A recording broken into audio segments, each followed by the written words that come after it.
I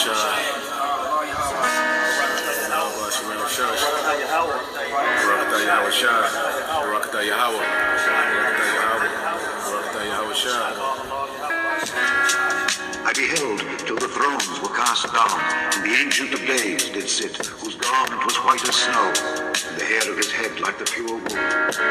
His throne was like the fiery flame, and his wheels as burning fire. A fiery stream issued and came forth from before him.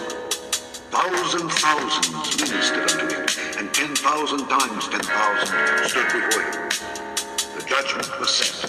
The books were opened. I saw in the night visions, and behold, one like the Son of Man came with the clouds of heaven, and came to the Ancient of Days, and they brought him near before him. And there was given him dominion and glory, and a kingdom, that all people, nations, and languages should serve him. His dominion is an everlasting dominion which shall not pass away, and his kingdom that which shall not be destroyed. Psalm 110. The Lord said unto my Lord, Sit thou at my right hand, until I make thine enemies thy footstool. The Lord shall send the rod of thy strength out of Zion. Rule thou in the midst of thine enemies. Thy people shall be willing in the day of thy power. In the beauties of holiness from the womb of the morning, thou hast the dew of thy youth. The Lord hath sworn, and will not repent. Thou art a priest forever after the order of Melchizedek. The Lord at thy right hand shall strike through kings in the day of his wrath. He shall judge among the heathen. He shall fill the places with the dead bodies. He shall rule the heads over many countries. He shall drink of the brook in the way. Therefore shall he lift up the head.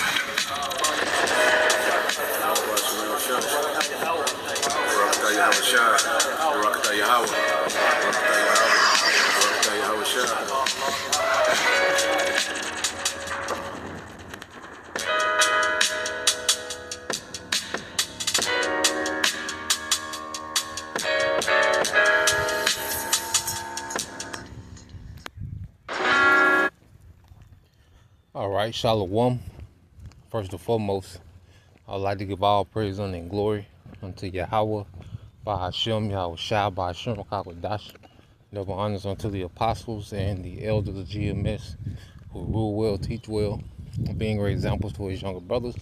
And peace and blessing salutations to the whole elect out there pushing his word and truth and in sincerity across the four winds. In the name of Yahweh Bashem Yahweh Shai, pushing to get up out of here. Shalom to the whole elect, the believers, the listeners whom have came back to the obedience of the scriptures through faith in Yahweh Bashem Yahweh Shai. Well, I want to get into today, start a series, all right, the book of Romans, okay, which was an epistle, written to the saints in Rome, okay, which were the Israelites, okay, and we'll touch on a little bit of their history, the Apostle Paul, is writing a letter, to the saints in Rome, and he's breaking things down, so you go into the first chapter, it pretty much lets you know who the letter is written to, and when you go into the scriptures and follow the narrative, from Genesis to Revelation, it's the same narrative. We're going to show that, that Yahweh Bashem Yahweh Shai never switched, from dealing with Israel to dealing with actual, all right, heathens, the Edom Rome. He wasn't dealing with the Edomites in Rome, okay? He wasn't dealing with the Greek Edomites, okay? The Gentiles or other nations. No, it was Israelites, who had been Hellenized, and to understand their history, that's why brothers often go into the book, all right, of Maccabees, okay, which explain, those different wars, okay, that was had between, the Greeks, okay, and the Maccabees, brother, which became the Hasmonean dynasty. Okay, there's a lot of history dealing with the influence of the Greeks had on us as a people, okay? And the Greeks was absorbed, okay, by the Roman Empire. Rome still held on to a lot, of the customs of the Greeks, okay? That's why even when you go into, when Yahushua was crucified, it was written in what? The Hebrew, the Greek, and the Latin. Okay? Which, Greek being the language of the Greeks, and then Latin being the language of the Romans, and what you have, what we call the Greco-Roman Empire. Matter of fact, let's just go to it, go to a little history. All right, so Greco-Roman, just looking up a few things. Okay, it says, what does Greco-Roman mean?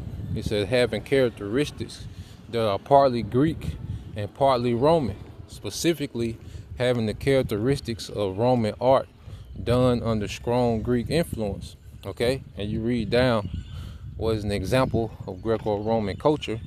It says the aspect of Greco-Roman culture that is more of a legacy in our modern society today is architecture. The achievements in architecture that Greco-Roman culture achieved was pediments, vaults, and domes, which were awesome designs that they used for buildings. Another achievement in Greco-Roman culture is art.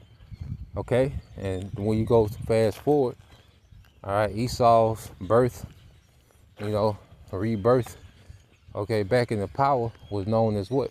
The Renaissance period. And what do you have that was popular from the Renaissance period? Art, culture, thought, medicine. You see, he birthed that Greco-Rome back into the earth. With Rome, being the more dominant. Okay, because Rome represents the peak of Esau's power. As the Romans, that's when Esau was his most influential, strongest militarily, and he was the most wealthy as Rome. Okay, he did the most building. Okay, as under Rome. Okay, and this is what's rebirthed in the earth today.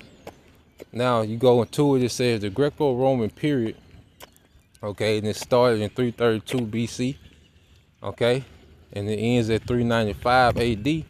Marks the end of the Persian rule over Egypt. The Persians, who came from what is now Iran, were defeated by the Greek conqueror Alexander the Great. And just another side note, this rivalry that we see between Iran and those small hats, okay, with Alexander the Great. He was of, the lineage of Amalek.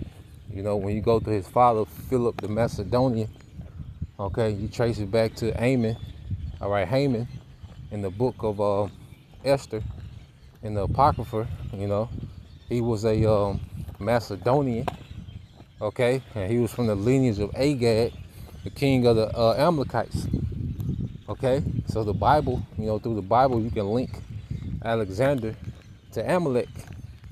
Okay, and this rivalry that we see between modern day Iran and these small hats in the land, Amalek in the land pretending to be us, is an ancient rivalry, man. Okay, it goes back, over 2,000, years ago, man.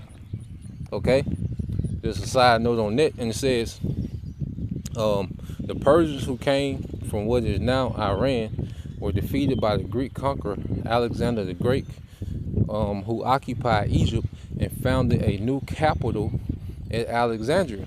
Okay, so there's just a little history, on Greco-Rome. All right, the Greco-Roman Empire. Which it was, Rome was in power, but it was heavily, influenced, by Greek culture. And this is why, and understanding this history makes us understand the verbiage of these letters, written in the New Testament, especially those of Apostle Paul. Okay, so just wanted to get that out. So let's go here. All right, to Romans, the first chapter. Okay, this is Romans 1:1. It said, Paul, a servant of Yahushua HaMashiach, called to be an apostle, separated unto the gospel of the Most High, which he had promised afore by his prophets in the Holy Scriptures. And it was always prophesied, that this particular lineage of the sons of God who will become known as Israelites in the earth. Okay, during the time of Jacob, his name was changed to Israel. You see that these people, all right, will have possession of the earth. Okay, in which you go into it, we fell, from rulership due to disobedience. Okay, but there was always, a promise, okay, of us coming back in the power forever, and it will be through Yahushua. Okay, Yahushua was promised from the beginning, and we can get that in the book of Luke. Okay, to prove that, Luke 1:68, and everything ties in. This Luke 1:68. All right, says, "Blessed be the Lord power of Israel, for he hath visited and redeemed his people." Okay, so this narrative of the Lord dealing with Israel never changed. Redeeming Israel, it never changes, man. Okay, that's pretty much how people was in captivity under Edom, Rome, during the time the book of Romans was written, during the time of the Gospels. Okay, and so we're under the captivity of Edom, Rome today, still waiting, okay, on their redemption. We've been the elect, Yahushua, he died for the forgiveness of sins so we can have mercy, this grace period, and now we'll wait, his second coming to take down Rome. The disciples, that's why Apostle, all right, Peter, he was ready to take down Rome at that time. He thought at this time that Yahushua was going to take down Rome, but now we needed a sacrifice, man, to even be in good standings with the Heavenly Father in these times, man. Okay, then Yahushua will come and take down Rome. Okay, and this is where we at now. And it says, "And have raised up a horn of salvation for us in the house of his servant David, as he spake by the mouth of his holy prophets, which have been since the world began." Okay, so Yahushua was always the headline of all prophecy, man.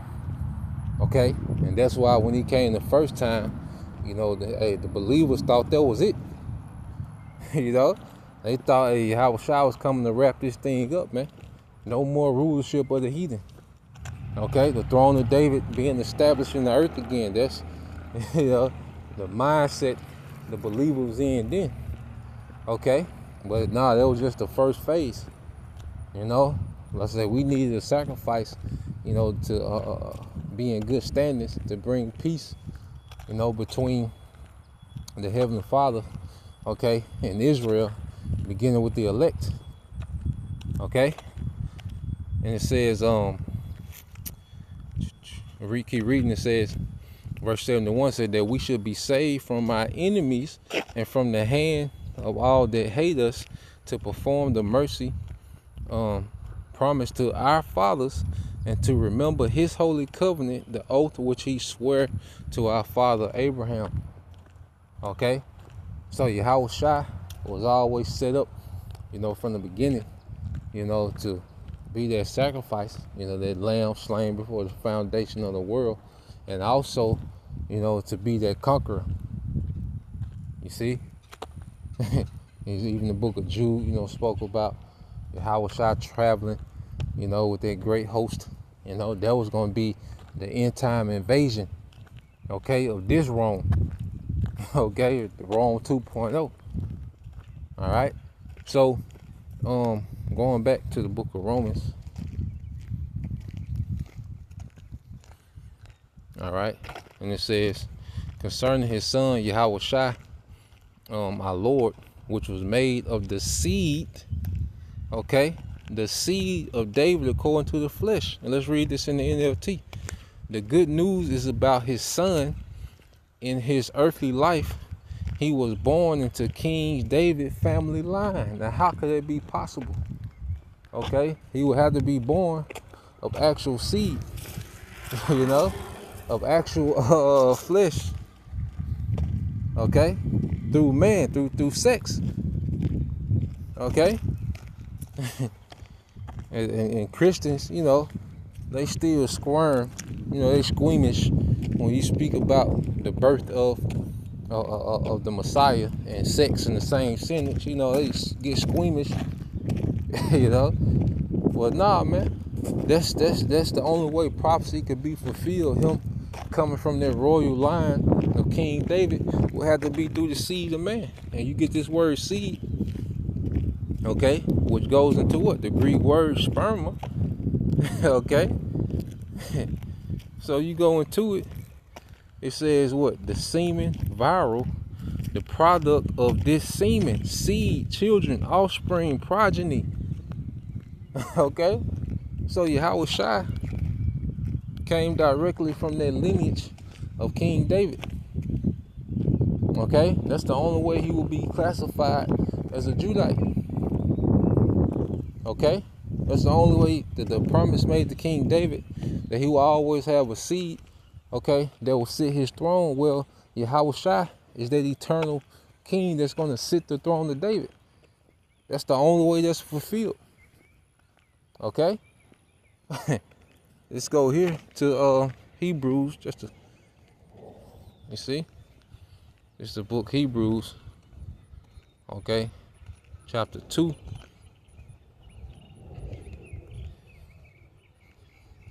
Okay, this is Hebrews 2 and 14 said, for as much then as the children are partakers of flesh and blood, he himself likewise took of the same, that through death he might destroy him that have power of death, that is the devil, and deliver them who through fear of death were all their lifetime subject to the bondage.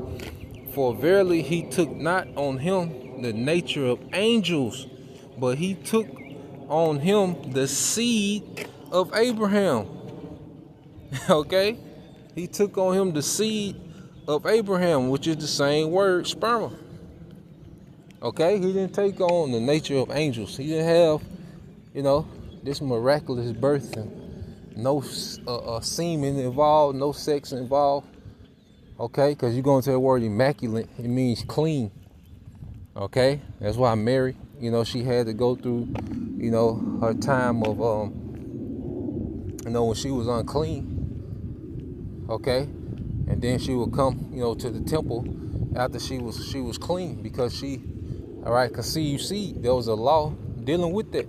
After a woman conceived seed, okay, I believe with a male child, she separated 40 days. With a woman, she separated 80. You know, because she actually conceived seed, all right, through Joseph, which was of the lineage, okay, of King David. You see? So, you know, there's plenty more that we can go into, all right, but we have that understanding, man.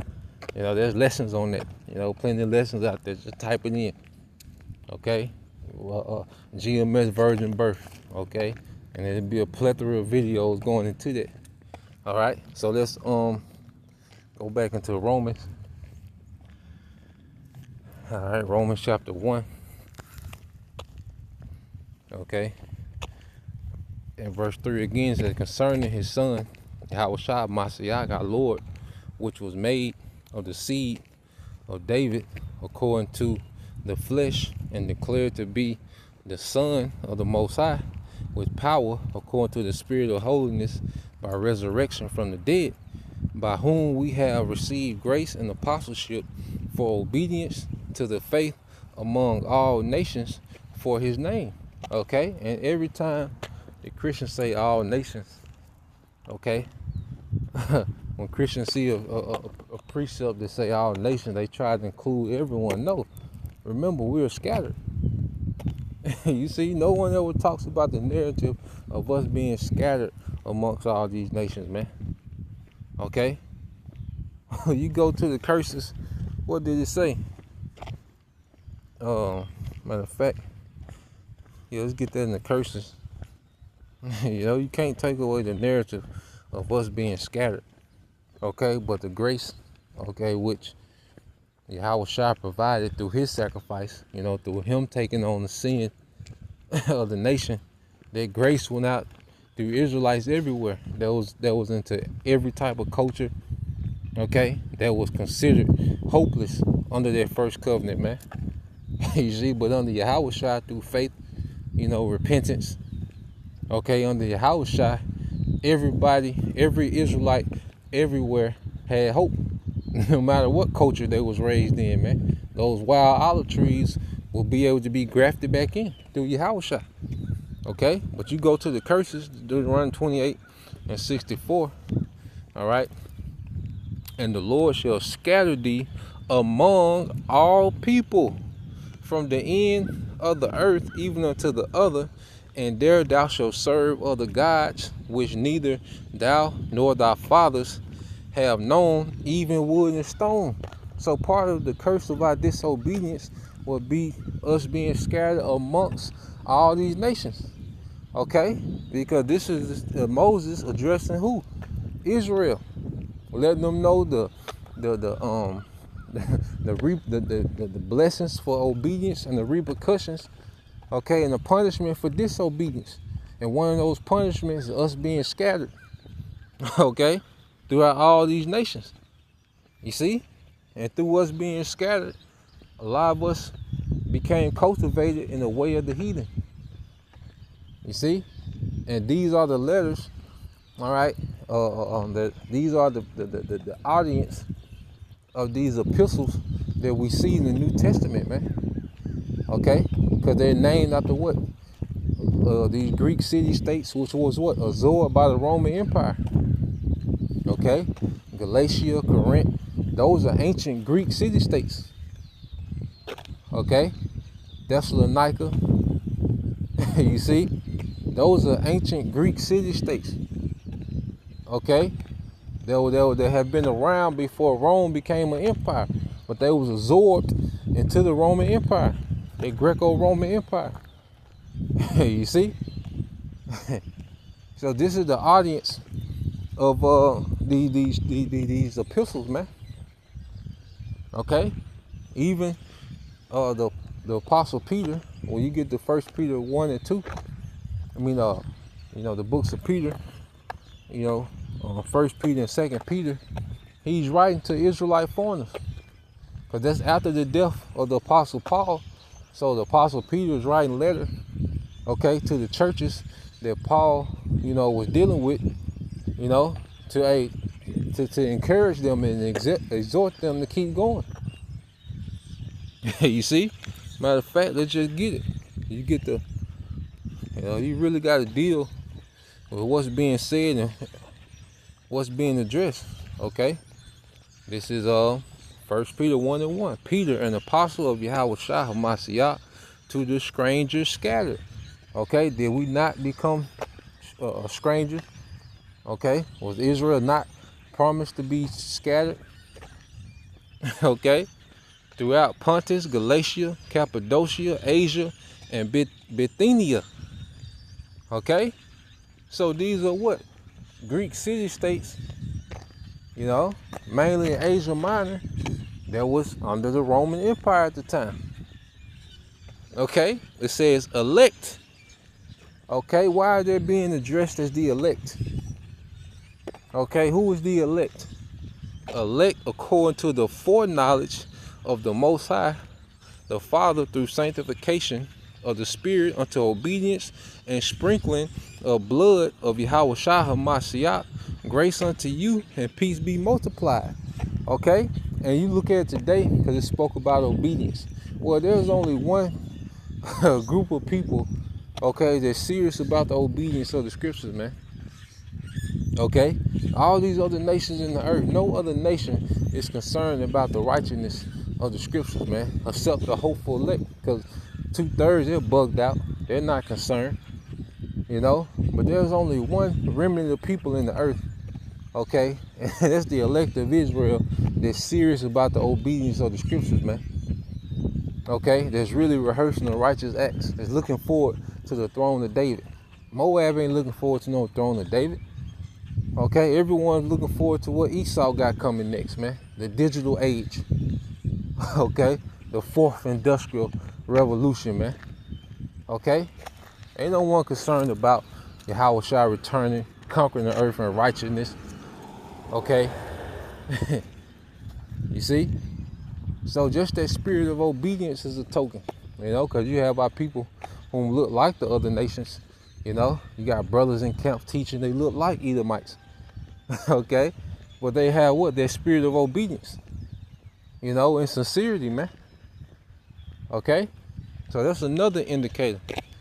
All right? But you got the elect is who? So let's put a name on the elect. All right? This is Isaiah. Is it 45? Yep. Isaiah 45. And 4, it said, "For Jacob, my servant's sake, and Israel, mine elect." Okay? "I have even called thee by thy name. I have surnamed thee, though thou hast not known me." Okay? So the elect is Israel. And within Israel, you have an elect within the elect, man. They're 1/3. Okay? Beginning with the 144,000, those first fruits. Okay? Then you have the rest of the 1/3 men, women, and children that was predestined from the beginning to be the elect of the nation of Israel. Okay? So let's go, matter of fact, let's go in the book of Tobit. Because the narrative never changed, and show you that, the Apocrypha is in line with the same narrative of the scriptures. Okay? This is Tobit 13:3. It says, "Confess him before the Gentiles, ye children of Israel, for he hath scattered us among them." Okay? And where was Tobit? Tobit was in Nineveh. Okay? He was in Nineveh. He was a captive. He was a descendant of those captives that were taken away by Shalmaneser V. As we went into 2 Kings 18 and 19 the other day. But he was the descendants of those Israelites, the northern tribes that were taken into captivity under Samaritans and scattered, throughout, the Far East. Okay? You had Tobias, his son, pretty much married Sarah, which their family was in what you would call modern day Iran, Ecbatana. Okay? Because Jake was scattered, The Assyrians, they pretty much scattered the northern tribes, east of Israel in those different lands. You see? So the church, runs with this narrative. Christians run with this narrative. Anti-Messiah, Christians, they run with this narrative just because it says Galatia, that it's talking about other nations. No, it's talking about Israelites. Okay, we were scattered. It's not a hard concept. It's not a hard concept. But the scriptures say, to the holy, they're plain, But to the wicked, these words are stumbling blocks. Okay? So let's matter of fact, let me finish reading it. It says declare his greatness and extol him before all living, for he is our Lord and he is the power, our Father forever. Yeah. And what's happening now? Yahweh Shem Al-Shai is being exalted in the midst of these heathens. Everywhere we're scattered, we're likened unto a small sanctuary, as it says in Ezekiel the 11th chapter. And the Lord is being exalted amongst all people in the earth.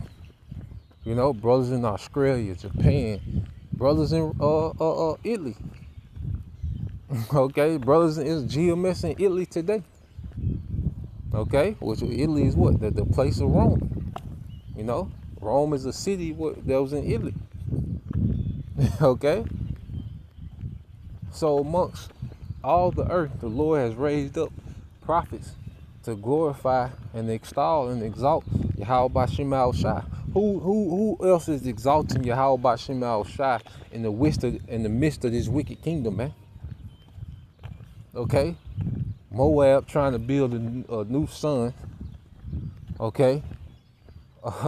Ishmael, they got they flying Eve over to do the porta potties.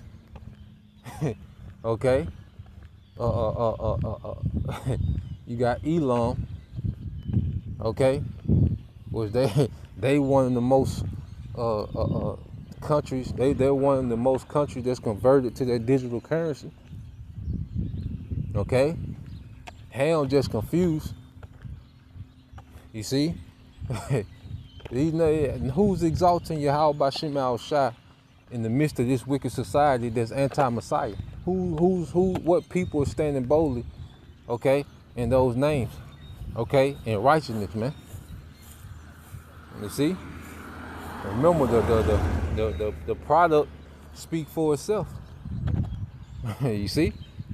When all these other heathens, they take on the Bible, okay, there's no effect.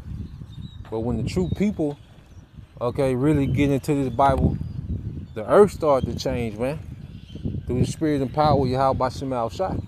Verse 5, it says, and he will scourge us for our iniquities, and will have mercy again, and will gather us out of all nations among whom he hath scattered us. And we will be gathered, why? By what? First, the word. What will we gather by first? This word.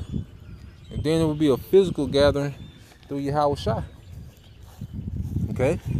So let's go Baruch 4 and 36. Let's get to the point. It's Baruch 4 and 36. It says, O Jerusalem, look about thee toward the east, and behold, the joy that cometh unto thee from the Most High. Lo, thy sons come, whom thou sentest away. They come gathered together from the east to the west by the word of the Holy One, rejoicing in the glory of the Most High. So this spiritual gathering through this word, okay, as we've been scattered throughout the earth, is going to lead to a physical gathering of the elect throughout the earth. Okay?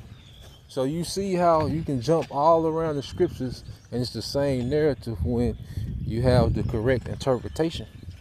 You know, when you're dealing with 100% truth, the whole Bible, okay, fits together perfectly like a puzzle, man. Okay? So going back to the book of Romans. All right? The book of Romans. All right, chapter 1, verse 6, it says, among whom are you also called of Yahushua HaMashiach, to all that be in Rome, beloved, okay? Beloved is calling those in Rome beloved Israelites, okay? Of the Most High, called to be saints, grace to you and peace from the Most High, our Father, and the Lord Yahushua HaMashiach. So you gotta pick up on the lingo to know. Beloved, saints, those are all words referring to Israel. Okay? And let's just look at another quick history. You know, we had brought out the other day at camp. Let's see, Jews.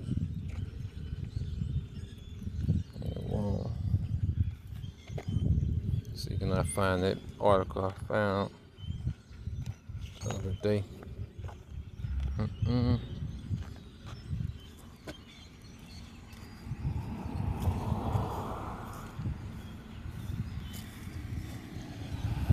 All right. It says, Jews and the Roman Empire. During the first period, the Roman Empire, you know, now say Ish, all right, but we know the Bible doesn't deal with Ish, okay? So we're gonna replace it with, you know, the Jews, okay, with the Israelites. It says the Israelite diaspora had migrated to Rome and the territories of the Roman Europe from the land of Israel, Anatolia, Babylon, and Alexander, in response to economic hardship and incessant warfare over the land of Israel between the Ptolemaic and Seleucid empires from the 4th to 1st century BCE. In Rome, Israelite communities thrived economically. The Jews became a significant part of Roman Empire's population in the 1st century CE, with some estimates as high as 7 million people. Okay? as high as 7 million people. All right. It says Roman general Pompey conquered Jerusalem and its surroundings by 63 BCE, and that was the same time when you had the last of the Greco solution, dynasty came to an end. Pretty much it was thwarted out by Rome. You go into their history in the Daniel 11th chapter towards the end. All right, and eventually Rome, absorbed the Greco-Roman Empire. They absorbed Judea. Okay, because that's when Rome started to make its way east. All right, because Jerusalem, Syria, and and Egypt, all these was east, okay, of Rome. You see? So you had a major, population of Israelites in Rome. Okay, so it's not far-fetched that you had Israelites, that was cultivating their Greco-Roman culture, that heard Yahushua and believed. And you had the Church of Rome, the saints. Okay, so Apostle Paul calls them the saints. Well, who are the saints? Okay, let's go to the book of Psalms 50. Okay, and 5. It says, gather my saints together unto me, those that have made a covenant with me by sacrifice. And what one people made a covenant with the Most High through sacrifice? It was only Israelites. Okay? Moses was the mediator of that first covenant. All right, and the agreement was made with Israelites. So in order to be a saint, all right, you had to be under, that covenant, that promise. Okay, and the same people that's under the new covenant, that the new covenant is for. Okay, because we're not under the new covenant, but the same people that the new covenant is for are the saints. Okay, let's get another one in Psalms 140. Is it 149? Maybe 148. Yeah.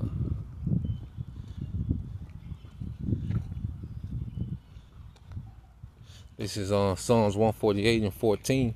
It said, he also exalted the horn of his people, the praise of all his saints, even of the children of Israel, a people near unto him. Praise ye the Lord, Yahweh B'Shem Yahushua. So who are the saints? Israelites. Okay, that's why Apostle Paul is addressing them as what? The beloved saints. Those that are called to be saints. And you go into the New Testament, the same narrative, Revelation 13, okay, and 9. If any man have ear, let him hear. He that lead in captivity shall go into captivity. He that killeth with the sword must be killed with the sword. Here is the patience and the faith of the saints. Here is the patience and the faith of the saints. Okay, and one thing about it is we're being cultivated in the truth, and we're getting that ruling class mentality back, man. Even sisters, man. Hey, they want to see these devils in captivity, man. They want to see these devils judged, man. If you're not thinking on that level yet, you still, pity-patting and looking at this devil, like he's not the problem. Nah, man, hey, yeah, you gotta find something else to do, man. We way deep in the game, all right, to not understand, that this devil must be taken out of power, put in captivity, and eventually done away with, man. And that's the patience and faith of the saints, man. That's part of our expectation.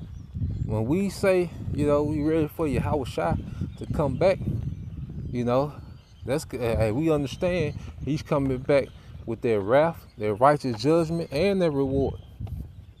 Okay, we look forward to it all. You see, that's the faith and patience of the saints. All right, so let's go back here to book of Romans. All right, book of Romans chapter 1. right.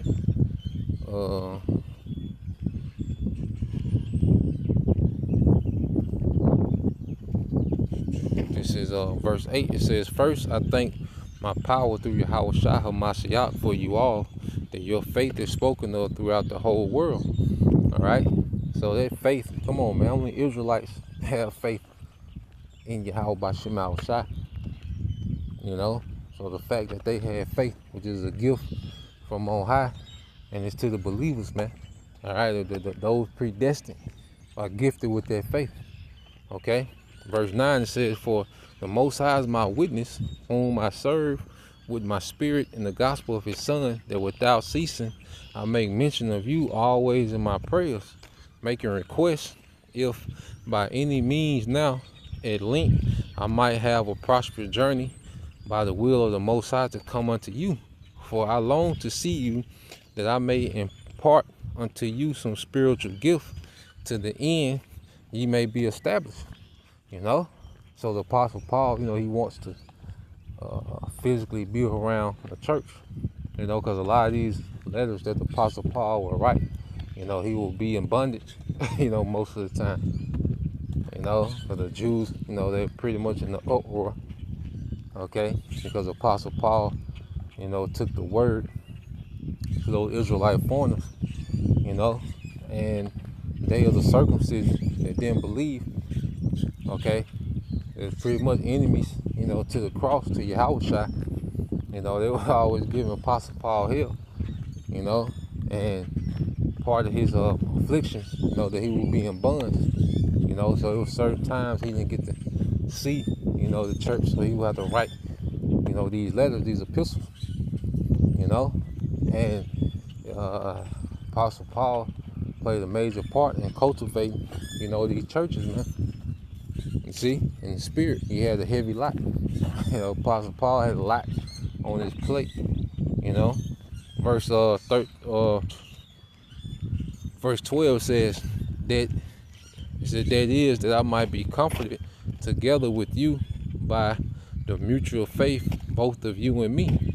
Now I would not have you ignorant, brethren, that oftentimes I purposed to come unto you, but was let hereto, that I might have some fruit among you also, even as among other Gentiles. I am debtor both to the Greeks and to the barbarians, both to the wise and the unwise. You know, because when you read this in the NLT, it says, "For I have a great sense of obligation to the people in both the civilized world and the rest of the world, to the educated and non-educated alike." You know, because Apostle Paul, when you go into his family, you know, Apostle Paul's family was pretty much a family of status in Rome and amongst the synagogue. You know, like Apostle Paul, you know, he was cut different. You see? So he had, you know, like I say, his family had, you know, he was from a reputable family, you know, within the Roman society and within Judea. Okay, well, I found the video, you know, we can get into that as well. All right, but it says, "So as much as in me, I am ready to preach the gospel to you that are at Rome also, for I am not ashamed." And see, the good news is Israel being delivered from their enemies. Okay, there's no way that this can be the good news for everyone. When you have nations that are going to go into captivity, you have a nation that's prophesied to be turned into a desert from nuclear destruction. Okay, you have a nation that's prophesied to be exterminated. So the good news can't be for everybody, man. Okay, the good news is Israel, the people that will be the tail, okay, within this age, to become the head. Okay, if you're in rulership, you have all this influence and money, and everything is working for you, you're in your good news, man. Esau's living his gospel, man. Okay, these other nations, they have a portion in this man's kingdom, man. Okay, the only people you see that are oppressed above the rest, you see, we pretty much don't have any true authority or power in the earth is Israelites, man. Okay? Just to put that out there, man. It says, for I am not ashamed of the gospel of Mashiach, for it is the power unto salvation to everyone that believe, to the Jew first, and also the Greek. Okay? Which we understand that the Greek was speaking of Israelites who was Hellenized, man. Okay? The Greek Empire played a major part, okay, in our people becoming turned out. The Greeks turned Jake out, man. Okay? You go through that Maccabean history, the Greeks turned Jake out. And Jake fell in love with Greek culture, man. Okay? As a matter of fact, we get these accounts. You know? You gotta get it. Let's go to First Maccabees 1. Okay? And 10. This is Maccabees 1 and 10. It says, and there came out of them a wicked root, Antiochus, surnamed Epiphanes, son of Antiochus the king, who had been a hostage at Rome. All right, showing you that Rome, okay, was on the scene. You know, and Antiochus Epiphanes, he had a lot of bump-ins, you know, with the Roman Empire. You know, you go into Daniel, the 11th chapter, it talks about, you know, pretty much how as Antiochus was always, you know, the Seleucid Empire, okay, was just for Antiochus, you know, he comes out of that dynasty, the Seleucid dynasty. They was always at war, all right, with the Ptolemaic Empire out of Egypt. And eventually, the Ptolemies, you know, would link up with Rome, and Rome, you know, began to intervene in those Syrian wars, okay? and Antiochus was like a thorn, you know, to the Romans. You know, they had to step down on them, okay? And eventually they absorbed, you know, the Seleucid Empire, okay? And it says, he who had been a hostage at Rome, and he reigned in the 137th year of the kingdom of the Greeks, okay? On that to the Greeks. In those days went there out of Israel wicked men who persuaded many, saying, let us go and make a covenant with the heathen that are round about us, for since we departed from them, we have had much sorrow. Okay, so you had Israelites that would begin to make what? Agreements, okay, with the powers that be, which were the Greeks. Okay? Says, so this device pleased them well. Then certain of the people were so forward that they went to the king, Antiochus, okay, who gave them license to do after the ordinance of the heathen, wherefore they built a place of exercise in Jerusalem according, okay, according to the customs of the heathen. Okay, according to the customs of the heathen. And you go here to 2 Maccabees, just touching on, you know, because those 1st and 2nd Maccabees is full of their history, you know, but just touching on some key points. All right, but then you go here to 2 Maccabees 4, and I started at 9.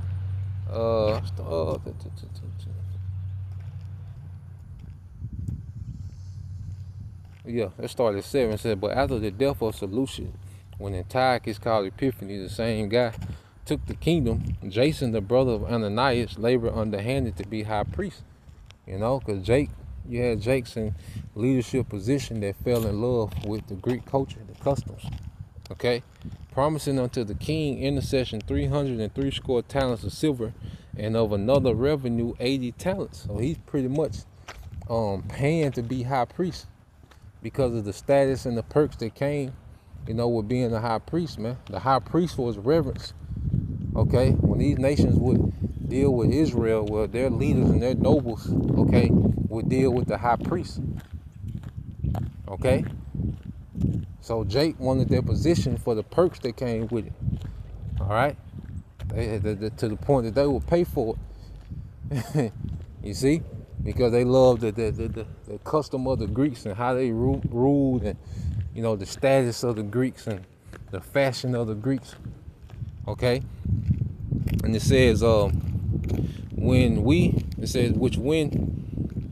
of fact, besides 9 says, besides this he promised and assigned 150 more, if he might have license to set up a place of exercise and for training up of the youth in the fashions of the heathen, and to write unto them of Jerusalem by the name of Antiochians. Okay, the same way Jake called himself Americans, which is after a Italian map maker, Amerigo Vespucci. Okay, the first map maker to put America on the map. Jake called himself African American, named himself after Edomite, general.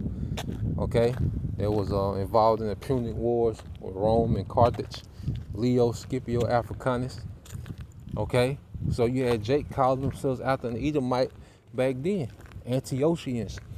Okay, it says, which when the king had granted, he had gotten into his hand the rule, he forthwith brought his own nation to the Greekish fashion. Okay, so you have to understand that history, man. You had Jakes that was selling out. You had Antiochus putting Jake to death that wasn't converting to Hellenization. They were still trying to keep the customs. So Jake was being Hellenized, under the threat of imminent death. You see? So all that took place before, several generations before we get to the book of Romans, man. Okay? So when you read verse 16, you have to understand that history to know that they're speaking of Israelites, man. Because you had a remnant, okay, that stuck to the way, the circumcision, but then you had a scattering, okay, of Israelites in their region, mainly in major Asia Minor, Rome, okay, Iraq, Iran, all these different places, okay, that was Hellenized, man. Okay, verse 16, for I'm not ashamed of the gospel of Mashiach, for it is the power of the Most High unto salvation to everyone that believeth, to the Jew first, and also the Greek. For therein is the righteousness of the Most High revealed from faith to faith. It is written, the just shall live by faith. Okay, now as we go here, Apostle Paul, he has pretty much laid down the introduction. Now, he's going to go into, history, because he knows he's writing to the Romans, and Rome, was, the land of the freaky deaky, man. Okay, like Rome had a very open, freaky society. Which I got a little video I want to play, but this is why Apostle Paul, first chapter, he kind of touches on it. Like, nah, that ain't, because he knows what the believers are being exposed to in Rome. He knows, what our people are being exposed to everywhere, the Israelite foreigners. But Rome, was the mecca of nastiness, man. Just as America is the mother, okay, of wickedness in the earth today. Okay, it says, for the wrath of the Most High is revealed from heaven against all ungodliness and unrighteousness of men. So he's starting to condemn this current society, and he's even referring back to the time of the flood. Okay, when he goes into these things, because these same things are happening now. Okay, it said, for the wrath of the Most High is revealed from heaven against all ungodliness and unrighteousness of men who hold the truth in unrighteousness, because that which may be known of the Most High is manifest in them, for the Most High have showed it unto them. For the invisible things of him from the creation of the world are clearly seen, being understood by the things that are made, even his eternal power and Godhead, so they are without excuse. And read this in the NLT. It said, for ever since the world was created, people have seen the earth and sky Through everything the Most High made, they can clearly see his invisible qualities, his eternal power and divine nature, so they have no excuse of not knowing the Most High. Yes, they knew the Most High, but they wouldn't worship him as the Most High, even give him thanks. And they began to think up foolish ideas of what the Most High was like. As a result, their minds became dark and confused. And this has been going on since the flood. Okay? As, you know, the sons of God, as Adam fell, what did you have? Because Adam was supposed to be what? The keeper of paradise, through righteous rulership. So when Adam fell, okay, and the way of the heathen began to dominate, society became dark. Till the time the Lord had to bring the flood. Okay? Lewdness, became normal. Wickedness became normal. It became the norm. And when the society is detached, okay, from the authority of the Most High, no wickedness is off the table as we see today. Okay, so Apostle Paul is going back to the beginning, before the flood. Okay, and he's comparing it to the times of pagan Rome at this time, which we can compare it to what we see today. Okay, people have become darkened and confused. So you got to argue, men and women arguing about gender roles. Okay, we're arguing about how many genders there are. Okay, you got trans children. You see, he's trying to get uterus transplant to a man. Okay, he's trying to clone, food and all these things. It's like people are completely stupid. The things that nature itself shows you. Okay, people argue and buck up against it and rebel against it. Okay, they argue that a woman is equal to a man. It's like, where? How? You see, people still run with that argument today. And it's not a thing of downing the woman. It's just facts. It's just what it is. Okay? Because both roles complement each other, man. But the fact that you have, people arguing about the most fundamental things of nature shows you that this place has been darkened, man. The understanding of this place has become highly darkened, man. Okay? Look at the reason of people in the earth. Okay? It's darkened. So keep reading on, and it says, professing themselves to be wise, they became fools. And this is a society where everybody wants to be a YouTube influencer and, get on camera like they some guru. Everybody's going live with their comments. All right? Everybody wants to be an influencer, but don't know a damn thing, man. Okay? Don't know a goddamn thing. Everybody wants to go live and, stay in front of the camera with the microphones and this podcast, and everybody confessing to be so deep and wise. Okay? But this is a very foolish society, man, when it comes to righteousness, man. Okay? It says, and change the glory of the uncorruptible power into an image made like corruptible man, and to birds, and to four-footed beasts, and creeping things, wherefore the Most High also gave them up to uncleanness through their lust of their own hearts, to dishonor their bodies between themselves, who changed the truth of the Most High into a lie, and worship and serve the creature more than the Creator, who is blessed forever. Amen. For this cause the Most High gave them up unto vile affections, for even their women did change their natural use into that which is against nature, and likewise also the men, leaving the natural use of women, burn in their lust one toward another, men with men, working that which is unseemly, and receiving in themselves the recompense for their error which was meet. Okay?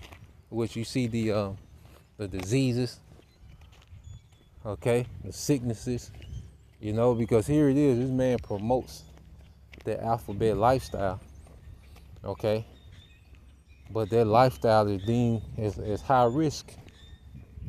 When they get insurance, if they work for a company and they're hired, well, the insurance on them is higher than everyone else because their lifestyle is deemed high risk. But Esau calls it love. Okay, it's very inconvenient. Here it is. The Lord set it up, okay, to where as a man you see a woman, and you get aroused. The woman, she's aroused, and it just worked. Like it's perfect. Okay, a child comes out, looking like both, the husband and the wife. Okay, the man, all right, is the head of the house. The woman is handling domestic affairs. The man is out in the world making moves for the family. The woman is rearing up children. Like, it's extremely convenient. Okay, the way the Lord had it made. But now you have this madness, okay, of today.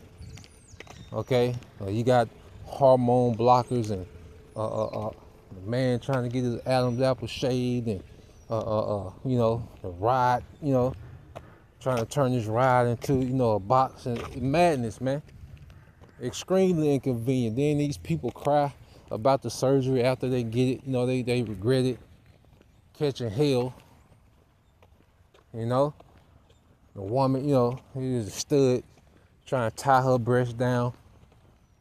Okay, you see, trying to walk around with the scrap on. What I'm saying? It's just crazy, man. Inconvenient as hell, man. Okay, trying, get a beard, tripping, very inconvenient. Okay, that's why Paul said they went away from convenience and went into madness, man. This is completely stupid. Their lifestyle is extremely stupid, man. Okay, so it don't make sense. To what, like here it is, these women, they'll say that they don't deal with men, but then they go deal with studs. They're pretending to be men. And the studs is knocking their goddamn teeth out. Okay, this is absolutely crazy. You complain, and the fact that Esau letting these trans women compete in sports, and you women complaining, but wait a minute, man and woman is equal. So your own arguments and belief, what you fight and protest and scream, and jumped up and down for, now when you apply it, it don't make sense. Not one piece of it makes sense. You see, so the Apostle Paul, he's like, this ain't even convenient. Like, this is bugged out. And even when you go and it says, let me go into it.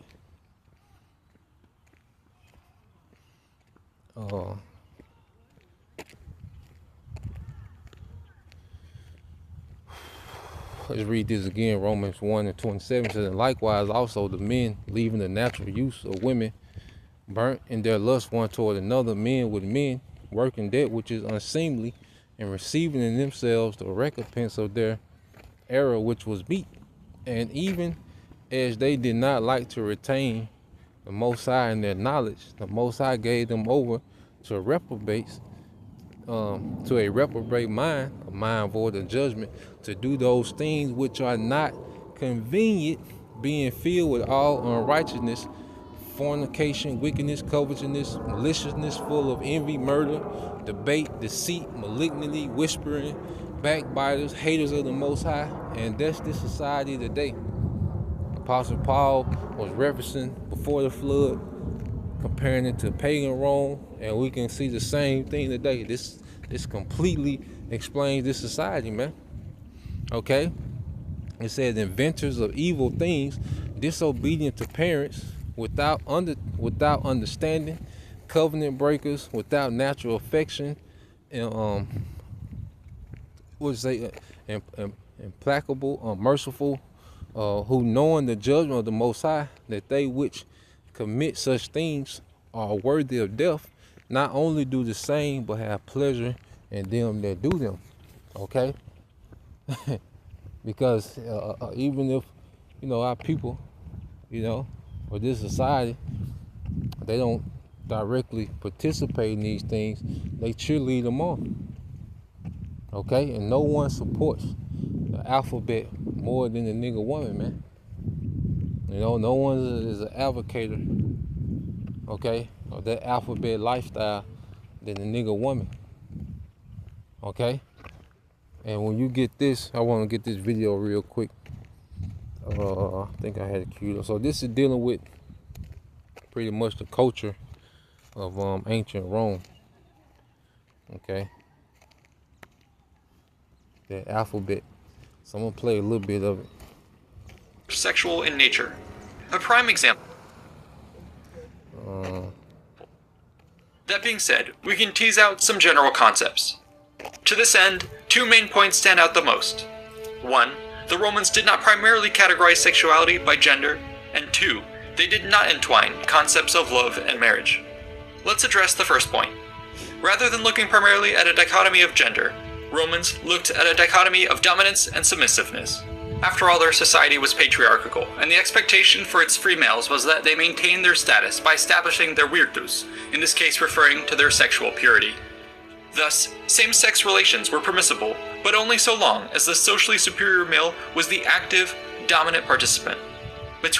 So according to your status as a male in Rome, okay, you had to be the dominant one in the relationship, of the same sex, freak-offs, okay? So according to your social status, they'll determine, your role within the same-sex freak-offs, man. Two partners of equivalent status, this would cause a problem for at least one member. Therefore, it seems that partners of same-sex relations tended to be of different statuses. Generally, a free adult male could be with a slave, a youth, or a social infamous, such as an entertainer or prostitute, without raising any eyebrows. If, however, they were found to be in the passive or submissive role, that would be of concern, and the level of shame would vary based on the perceived shamefulness of different sex acts. I should note that the same concern could also be raised if a male was passive or submissive in a heterosexual relationship. Admittedly, things become more nebulous when we try to understand sexual mores for the rarely documented lower classes or for women. As for our second point, the Romans seem to have separated the ideas of marriage and love. The former served as a social function of establishing inter-family relations and generating children, while the latter was a means to pursue personal passions. Both could take place in parallel.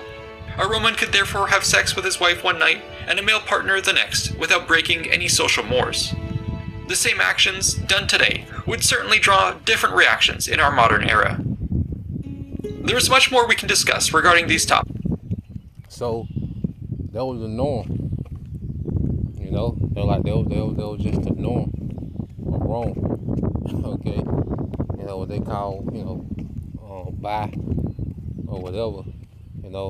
Those things was the norm in Rome. Okay? It wasn't frowned upon, just like we see today in Rome Reloaded. And the Apostle Paul, all right, he spoke of those things in that epistle. Okay, so let's end it here. I got one precept. Okay, and this is why Apostle Peter, he spoke on, when you go to 2 Peter chapter 2. Okay, this is 2 Peter 2 and 6. And it says, and turning the cities of Sodom and Gomorrah into ashes, condemn them with an overthrow, making them an example unto those that after should live ungodly. Okay? So the Apostle Peter, remember, he's writing to the churches that the Apostle Paul had established. The Israelite foreigners that was, in the midst, okay, of Greco-Roman culture. To where, things pure wickedness was normal. Okay, and you had believers, that they repented, from those lifestyles. That's why Apostle Paul, said which some of you were, but at that time you had, some of the believers, they repented. You see, came under Yahushua. Okay, so the apostles knew, okay, the culture and what was going on in that time. Okay, and that's why they condemned that sharply, and they would compare it, to Sodom and Gomorrah. They would compare it to the pre-flood era, all right, because you best believe before the flood, okay, hey, the heathen, all right, hey, it was tripping, you see. So yeah, that concludes, the first chapter of Romans. Lord willing, you brothers, all right, and you sisters, were edified, all right. So till next time, I say shalom, Kwam Yashala, Bob Aval soon, shalom.